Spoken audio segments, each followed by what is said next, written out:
ప్రతిపక్షాలు పూటకో మాట మాట్లాడుతూ డీలిమిటేషన్ పై తప్పుడు ప్రచారాలు చేస్తున్నాయన్నారు బీజేఎల్పీ నేత ఎల్లెటి మహేశ్వర్ రెడ్డి.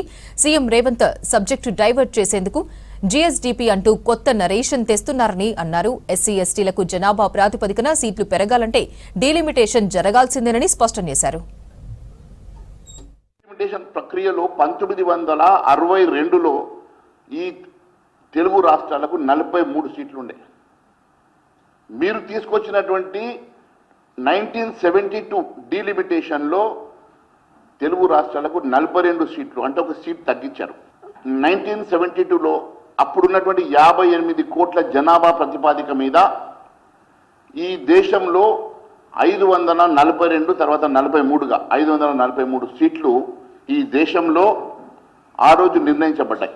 జనాభా ప్రతిపాదిక మీద ఈరోజు అదే 542 సీట్లకు మనం లిమిట్ అవ్వడం వల్ల మన రాజ్యాంగంలో ఎస్సీలకు ఎస్టీలకు ప్రపోర్షనేట్గా జనాభా ప్రతిపాదిక మీద వారికి రిప్రజెంటేషన్ కల్పించాలంటే మరి వారికి అన్యాయం జరగకూడదని ఈరోజు 50% సీట్లు పెంచి 850 పార్లమెంట్ సీట్లు పెంచడం వలన దాదాపు 80 మంది ఎస్సీ ఎస్టీలకు ఈరోజు పార్లమెంట్లో ప్రాతినిధ్యం కలుగుతుంటే అది ఓర్వలేక చూడలేక కాంగ్రెస్ పార్టీ నాయకులు ఈరోజు 542కే లిమిట్ చేయండి, 850 సీట్లు పెంచొద్దు అని చెప్తుంటే ఇది ఎంతవరకు సమంజసమని అడుగుతా ఉన్నా.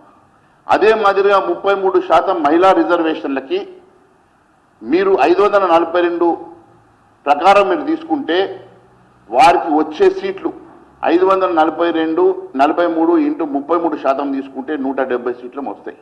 అదే మాదిరిగా మీరు 850 ప్రపోర్షనేట్గా 33% తీసుకుంటే వారికి దాదాపుగా 270 approximately have to calculate this. అంటే దాదాపుగా ఈరోజు మహిళలకు ప్రాతినిధ్యం మరి 33% ఆఫ్ 850 సీట్స్ పెరిగే అవకాశం ఉన్నప్పుడు మీరు మహిళా రిప్రజెంటేషన్ కోరుకోవడం లేదా? మహిళలకు సీటు పెరగడం మీకు ఇష్టం లేదా?